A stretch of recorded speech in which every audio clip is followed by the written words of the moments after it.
আজি মোৰ প্ৰথমখন মিটিং দিহিৰাত আছিলে, দ্বিতীয়খন ককলাবাৰী, এতিয়া মই দৰঙাজুলি যাম। পৰিৱেশটো ভাল, বিজেপি খুব ভালভাৱে আগবাঢ়িছে আৰু মই ভাবোঁ যে আমি চৰকাৰ গঠনৰ ওচৰে পাজৰে থাকি যাম। আজি গৌৰৱ গগৈয়ে ইয়াতে প্ৰচাৰ চলাব আহিছে। সকলো ভাল। UPPL আৰু BPF-ক আপুনি ব্যক্তিগত সম্পত্তিৰ দৰে ব্যৱহাৰ কৰা বুলি মন্তব্য কৰিছে সংবাদ মাধ্যমত। আমিতো UPPL-ৰ লগতো কণ্টেষ্ট কৰি আছোঁ, BPF-ৰ লগতো কণ্টেষ্ট কৰি আছোঁ। আমাক UPPL-এও গালি পাৰি আছে, BPF-এও গালি পাৰি আছে, কংগ্ৰেছেও গালি পাৰি আছে, আমিহে কাকো গালি পাৰা নাই। মই ইমান দেৰি ভাষণ দিলোঁ, কাৰোবাৰ নিগেটিভ কথা কৈছোঁ নেকি? UPPL আৰু BPF-ৰ ভালে, এইবাৰতো চবটো দেখিছে দেখোন, মানুহৰ আপোনালোকে নিজে উৎসাহ দেখিছে, মই কি ক'ম। বেলেগ কোন পাৰ্টিৰ মিটিঙত ইমান উৎসাহ দেখিছে? গৌৰৱ গগৈয়ে বেছিভাগ সংখ্যালঘু এৰিয়াত সভা কৰিছে। চব কংগ্ৰেছক সংখ্যালঘুৱে ভোট দিয়ে, সেইকাৰণে তেওঁ সংখ্যালঘুৰ জেগাতে মিটিং কৰিছে। সংখ্যাগুৰু এৰিয়াত তেওঁ আহিব পৰা কিবা ভয় খাইছে নেকি? হয় কথা নহয়, সংখ্যাগুৰু মানুহখিনিতো বিজেপি, UPPL, BPF-ৰ মাজতে আছে।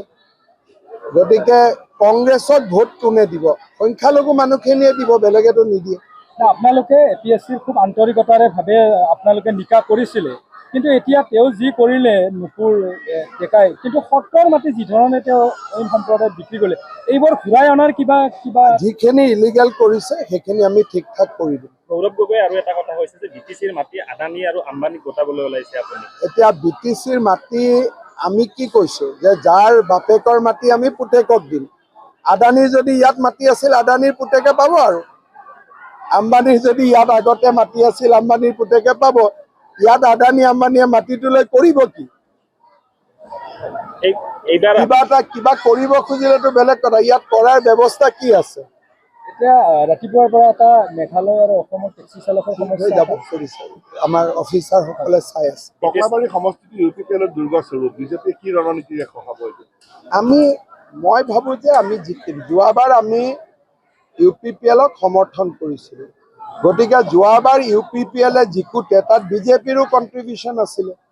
এইবাৰ আমি বিজেপিয়ে নিজে খেলিছোঁ। মই ভাবোঁ যে ককলাবাৰীটো বিজেপিৰ এক সমষ্টি, ভাল কৰি বিজেপি জিকি যাব। সকলোৱে চৰকাৰ গঠন কৰাৰ পৰিকল্পনা হাতত লৈছে। যদি 20টাতকৈ বেছি চিট পাওঁ তেতিয়া চৰকাৰ আমি কৰিম, কিন্তু অকলে আমি নকৰোঁ। আমি হাগ্ৰামা মহিলাৰীকো মাতিম, প্ৰমোদ বড়োকো মাতিম। বিজেপিয়ে প্ৰাৰ্থিত্ব দিয়াৰ সময়ত ৰমেন মদাহিক লৈ কিছু বিতৰ্ক হৈছিল। আজি বিতৰ্ক কৰিবলগীয়াটো একো নাই, সকলো ৰাইজে ভাল পায়। আমাৰতো বিজেপিয়ে প্ৰাৰ্থিত্ব দিয়াৰ আগতে ছাৰ্ভে কৰে, যাকে ৰাইজে বিচাৰে আমি তাকে প্ৰাৰ্থিত্ব দিম। চব ইয়াতে পাৰ্টিটো তিনিটাই, বিজেপি, UPPL আৰু BPF। ক'ৰবাত নহয় ক'ৰবাততো তিনিটা একে জেগাতে আছে। এতিয়া কংগ্ৰেছে খালি ইয়াত নাই, কংগ্ৰেছক বাদ দি চবেইতো ক'ৰবাত নহয় ক'ৰবাত মিলা মিছা আছে, খালি কংগ্ৰেছে নাই। এইবাৰ আমি কৈছোঁ কি যে আমাৰ চবৰ লগতে ভাল, কিন্তু ভাল থাকিলে নহ'ব, সুশাসন। ইমান মহিলাই অৰুণোদয় পোৱা নাই, ইমান মানুহে ঘৰ পোৱা নাই, পৰিৱৰ্তন এটাতো BTC-ত লাগে। আমি এইটোৱে চেষ্টা কৰিছোঁ যাতে পৰিৱৰ্তন এটা হ'ব।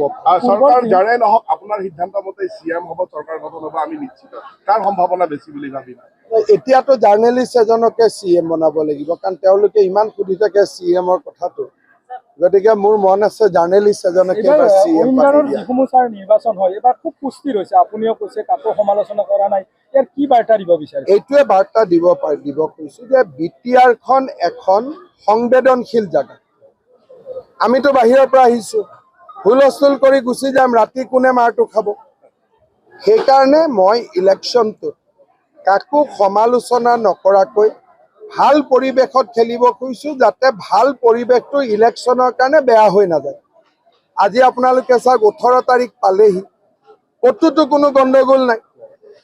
দুই এটা বিক্ষিপ্ত ঘটনাক বাদ দি সেইটোৱে এটা বিজেপিৰ সফলতা। যদি বিজেপিয়ে একক সংখ্যাগৰিষ্ঠতা লাভ নকৰে, চৰকাৰ কাৰ লগত কৰিব? চবৰ লগতে হাগ্ৰামা মহিলাৰী, প্ৰমোদ বড়ো দুইজনে লগত থাকিব লাগে। মোৰতো দৃষ্টিভংগী যে যদি আমাৰ চৰকাৰ নহয়, বাকী দুইজনে আমাৰ লগত থাকিব লাগে। এটাই হ'ব নেকি তিনিওটা লগ লাগি? এনেওতো আজিওতো চব NDA-তে আছে, হাগ্ৰামাও NDAত আছে এক প্ৰকাৰে, UPPLও আছে, ময়ো আছো। প্ৰথমবাৰ অস্ত্ৰত দপদপনি নোহোৱা নিৰ্বাচন। সেইটোৱে আমাৰ চৰকাৰৰ সফলতা। যিমান আৰ্মছ এমুনেশ্যন আছিল চবটো মই লৈ গ'লো, নতুনকৈ এতিয়া যাতে অস্ত্ৰ নাহে। যিকোনো খবৰৰ বাবে যোগাযোগ কৰক 7099017330 লগতে 7099017110 নম্বৰত।